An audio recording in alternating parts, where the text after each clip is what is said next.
श्रद्धा, विश्वास, भक्ति, दया, वहीं पर तो शंकर जी विराजमान है। इसलिए श्रद्धा है तो कथा पंडाल में आकर के कथा को जरूर श्रवण करेंगे, भक्त करेंगे। और विश्वास है तो अपने घरों से चलकर इस कथा पंडाल में आप जरूर आएंगे, क्योंकि यही तो श्रद्धा है, यही विश्वास है, यही भक्ति है। इसलिए कहना है क्या, 1-2 मिनट, क्योंकि इसलिए तो कहना ही कुछ और होगा, क्योंकि वो कालों का काल महाकाल भी है और देवों का देव महादेव भी है। इसलिए शंकर भगवान तो दयालु है, और जब भगवान भोलेनाथ के मंदिर में जाते हैं, एक लोटा जल से ही भगवान प्रसन्न हो जाते हैं। लेकिन श्रद्धा होना चाहिए, विश्वास होना चाहिए, भक्ति होना चाहिए। अभी तो लोग जाते हैं एक लोटा जल एक नारियल लेके, जबकि नारियल बाबा को नहीं चढ़ता, क्योंकि वो श्री फल है, और श्री को श्री मतलब लक्ष्मी कहीं नहीं चढ़ता, कोई शास्त्र में नहीं लिखा। और जाते हैं और बाबा के मथवे पर एक नारियल मार भी देते हैं, और बाबा से कहते भी हैं क्या कि कुछ हमको 1-2 लाख रुपए दे दीजिए ना। एक नारियल भी मारे और मांग भी लेते हैं। नारियल तो चाहिए नहीं उनको, उनका जल तो चढ़ाना ही नहीं चाहिए, कहीं नहीं लिखा है। इसलिए बाबा भोलेनाथ के चरणों में अगर जाना है तो बस श्रद्धा और विश्वास और भक्ति से। आइए कुछ भजन और रहते हैं, क्योंकि ये संसार भगवान ने बनाया, बड़ा सुंदर बनाया, इतना सुंदर बनाया, लेकिन यहाँ मारामारी है, हम और हम, हम और हम, हम और हम में सब समा गया है। पृथ्वी कहता मैं बढ़ा लियो भूमि का भार, पृथ्वी को अपने आप में हम हुआ तो कहता है भूमि का भार तो हम लिए। पृथ्वी कहता मैं बढ़ा लियो भूमि का भार, तब तक शेष जी कहते मैं बढ़ा लियो भूमि का भार। ये शेषानाग पर पृथ्वी भी टिका हुआ, उनको भी अपने आप में हम हुआ, लेकिन तब तक क्या बाबा भोलेनाथ कहते हैं, बाबा भोलेनाथ कहते मैं बड़ा लियो शेष को गले में हार, उनको हार बना लिया गले में। लेकिन कैलाश तब तक कहता, शंकर जी कहते मैं बड़ा लियो शेष को हार बना, और कैलाश कहता मैं बड़ा लियो शंकर जी का भार। कैलाश पर्वत को अपने आप में गुमान हो गया और कहने लगा, अरे शंकर भगवान का तो भार हम लिए। लेकिन तब तक रावण कहता क्या, रावण कहता मैं बड़ा लियो कैलाश को हाथ उठा। तब तक राम जी तैयार हो गए, और राम जी कहते मैं बड़ा दियो रावण को स्वर्ग पहुंचा। राम जी भी एक ही बाण से रावण को स्वर्ग भेज दी। लेकिन कौन बड़ा होता जानते, हनुमान जी कहते मैं बड़ा लियो राम जी को हृदय में बसा। बोली भक्त वत्सल भगवान की, भगवान को हृदय में बसा लिया, इसलिए गुमान अहम कभी नहीं चलता। इसलिए कहना है क्या, भक्त नहीं होते हो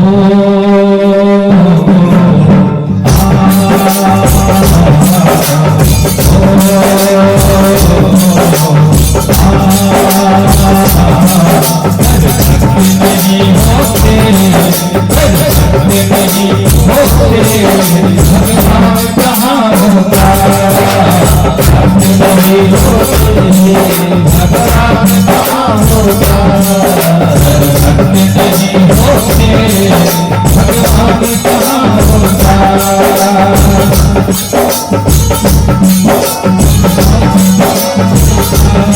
भक्त नहीं होते भगवान कहाँ होता, भक्त नहीं होते भगवान कहाँ होता,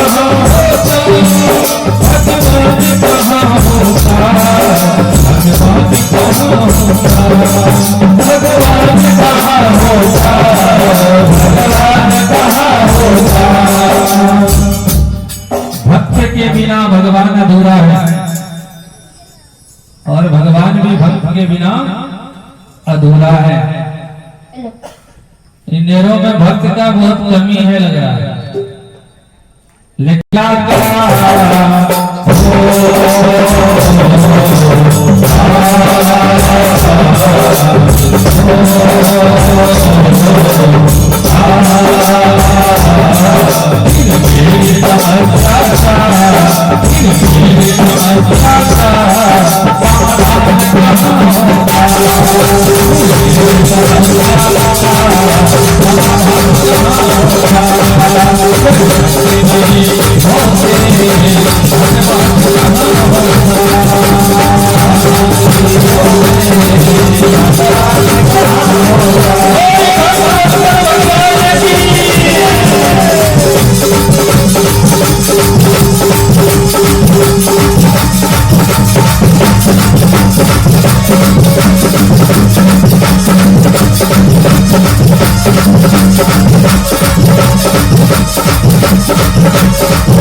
कैसा भक्त होना चाहिए, कैसा भक्त होना चाहिए प्यारे। आजकल तो थोड़ा तिलक लगा लिया, थोड़ा माला पहन लिया तो अपने आप को भगवान भोलेनाथ से भी बड़ा भक्त समझ लिया, तो सोचता है भगवान से भी ऊपर है। लेकिन भक्त वही होता कौन, हनुमान जैसा हो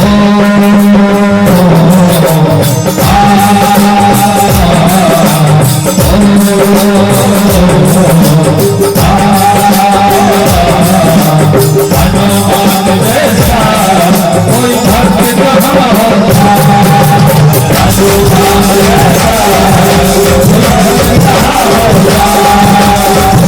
नहीं होते भगवान कहाँ होता, नहीं होते भगवान कहाँ होता, नहीं होते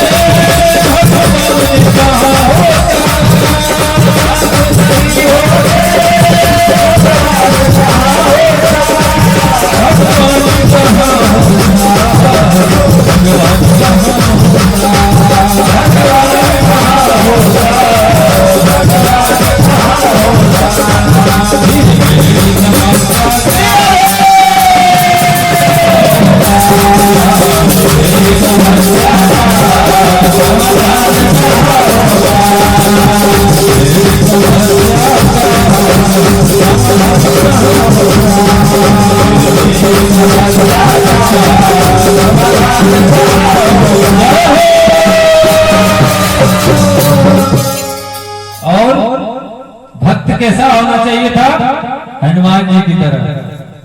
हनुमान जी क्या कहते, कभी भी भगवान राम के साथ नहीं छोड़ते, जैसे हनु बोलते थे दौड़ के चले जाते थे, लेकिन अभी तो बुलाने के बाद भी नहीं आ रहे। अगर भक्त हो तो हनुमान की तरह होना चाहिए, निस्वार्थ भाव।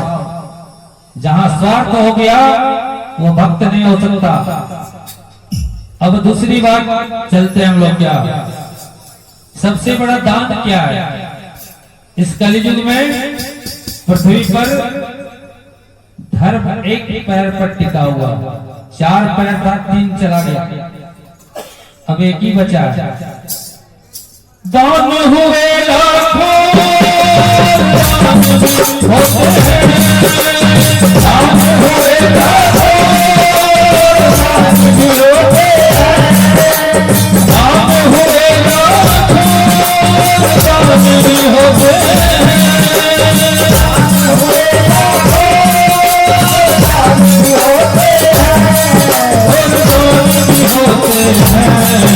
और दान भी करते हैं, और दान भी होते हैं, और दान भी करते हैं। ऐसा दान होना चाहिए। अगर दान करना है तो कभी किसी को कहिए मत कि हमने इतना दिया, अरे आपने नहीं दिया, दिलाने वाले कोई और हैं, बस सिर्फ आप माध्यम है। लेकिन अभी तो मारामारी चलता है, अगर वो 10 दिया तो हम 20 दे दिए, मेरा नाम आना चाहिए, मेरा नाम आना चाहिए। लेकिन सबसे बड़ा दान क्या है इस कलियुग में जानते हैं? कन्यादान जैसा हो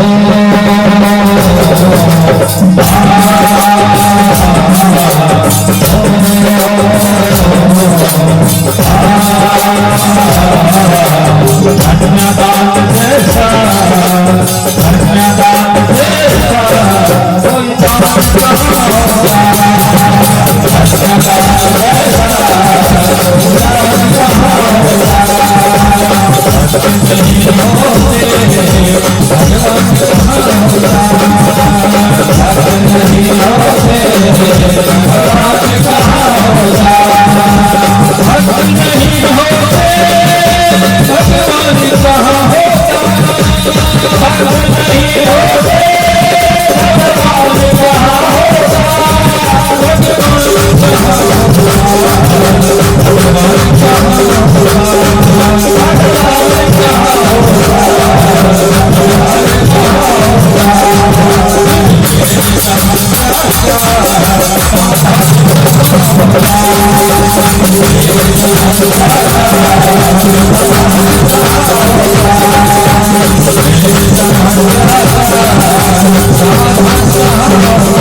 भक्ति करना है तो भगवान के चरणों में निस्वार्थ भाव से कीजिए। भोलेनाथ को अगर, ये तो कालों का काल महाकाल मैंने पहले भी बताया, अगर भक्ति में अगर थोड़ा सा भी दिक्कत हुआ तो भोलेनाथ माफ करने वाले देवता में से नहीं है तो बड़ा सरल, एक लोटा जल में खुश हो जाते हैं।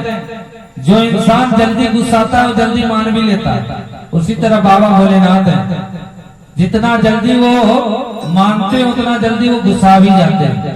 इसलिए कभी भी भोलेनाथ से भी छल नहीं होना चाहिए, भगवान से कभी छल नहीं करे, वो अच्छा रहेगा, अन्यथा मनुष्य को कष्ट झेलना पड़ता है। अब इनका नाम भोले क्यों पड़ा? इसलिए भोलेनाथ पड़ा। एक बार मैया पार्वती जी भोलेनाथ को कहने लगी कि बाबा अब हम ये बेल पत्ता ये सब नहीं खा के रहेंगे, आप खेती कीजिए। तो बोला हम कभी किए ही नहीं तो क्या करेंगे, मेरा तो काम है श्मशान में रहना। तो बोले नहीं आपको करना पड़ेगा। तो आप लोग जानते होंगे माता लोग अगर जिद कर दे तो उसके आगे सब विवश हो जाते हैं, होते हैं क्या नहीं। अगर वो जिद पर आ जाए तो साक्षात भगवती काली है, अगर वो मान जाए तो साक्षात भगवती गंगा है। तो भैया पार्वती जी बड़ा हट करने लगी, नहीं आपको खेती करना पड़ेगा। भोलेनाथ बोले कि हमको तो खेती करने आता नहीं। तो बोले देखिए अगर आपको नहीं आता है तो आप किसी के साथ मत बटैया में तो कर ही सकते हैं। बाबा का दरबार सजा है इस नेरो में, इसलिए कुछ कथा बाबा की ही चरणों में समर्पित। तो भोलेनाथ भगवान कृष्ण जो छलिया है उनसे जाकर बात किए कि भाई ऐसा ऐसा समस्या है मेरे साथ। तो बोले कोई बात नहीं हम कर लेंगे खेती, लेकिन आधा आधा दोनों 50-50 में होगा। बोले कोई दिक्कत नहीं। तो सबसे पहले खेती हुआ धान का। तो धान का खेती में जानते हैं कि सब धान तो बाल जो रहता है धान का ऊपर में ही रहता है।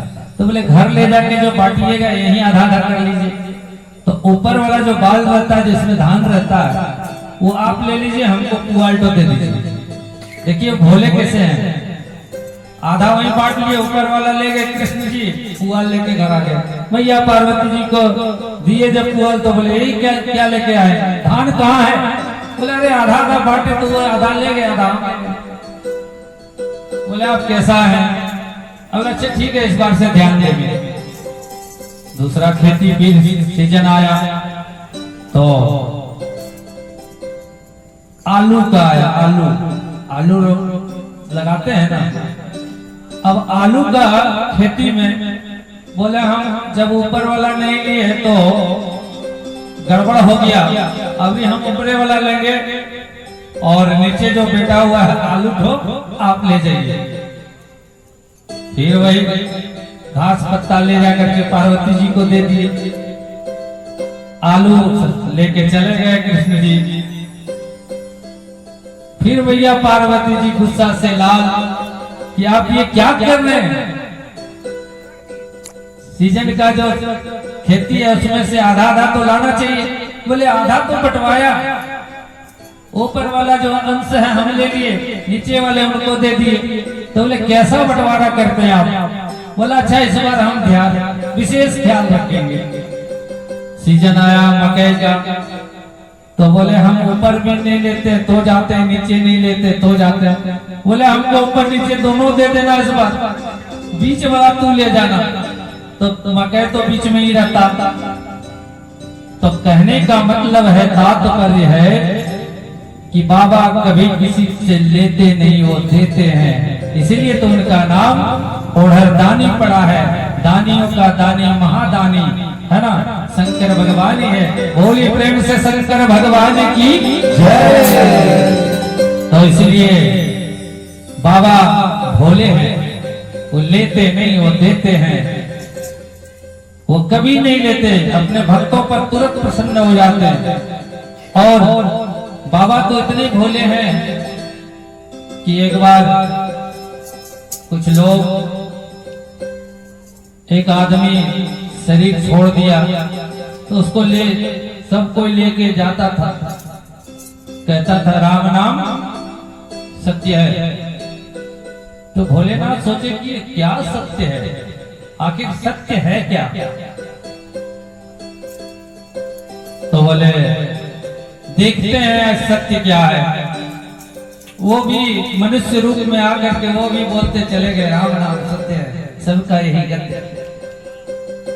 इस संसार में जो आया है सब तो जाना ही पड़ता है, चाहे बहाना कुछ भी लग जाए, उसे कोई रोक नहीं सकता। भगवान अपने ऊपर कभी नहीं लेता, बहाना लगा देता। किसी को असाध्य रोग हो गया, किसी को चलते चलते कहीं दुर्घटना हो गया, तो जाना सबको है, बहाना जो लग जाए। परमात्मा अपने ऊपर कभी नहीं लेता कि हम तुमको इस तरह किए, नहीं। तो वो जब श्मशान तक पहुंचे तो बोला अब जब उसको रख दिया जाता है तो कोई फिर राम नाम सत्य नहीं कहता, उसके लिए फिर चिता सजता है, उसके ऊपर उसको रखता, फिर भी राम नाम कोई नहीं कहा। बोले ना सोचा कि राम नाम सत्य है क्या। जब अग्नि संस्कार हो जाता है, सब कुछ होता है, उसको जला के खत्म कर दिया जाता है, भस्म बना दिया जाता है, इसके बाद भी कोई राम नाम नहीं सत्य नहीं कहता। वापस जब नहा के आने लगता तो भी राम नाम नहीं करता। तो इसका मतलब है कि यही सत्य है। इसीलिए भगवान भोलेनाथ जब समझ गए कि सत्य यही है और श्मशान में सबको आना पड़ेगा, तो हम यही क्यों नहीं रहेंगे, और वही भस्म को वो लगा दिए। आज भी महाकाल में चिता का भस्म से भोलेनाथ का पूजा होता है। बिना चिता का डेली नया चिता का राख होना चाहिए, तब वहां पर पूजन हो सकता है, नहीं तो नहीं। और प्रत्येक दिन एक चिता वहां जलना है। महाकाल में उज्जैन 12 ज्योतिर्लिंग है बाबा। धरोहर में एक बाबा बैजनाथ हम लोगों को भी मिला है। आप लोग जाते हैं कि नहीं बाबा का दरबार? ये चिता भूमि में, चिता जहां है वहीं पर बैजनाथ है, बगल में ही चिता है। प्रत्येक दिन वहां पर एक शरीर का वहां पर यह होता है। इसलिए बाबा श्मशान वासी हैं। और मैया पार्वती जी बार बार उनको बहुत बातें करते हैं। एक बार बोले कि आप हम नहीं रहेंगे यहाँ पर, ये श्मशान में हमको रहने में अच्छा लगता है, आप बढ़िया सा बंगला बना दीजिए। तो सोने का पूरा लंका ही बना दिए, लेकिन बाबा भोलेनाथ बोल दिए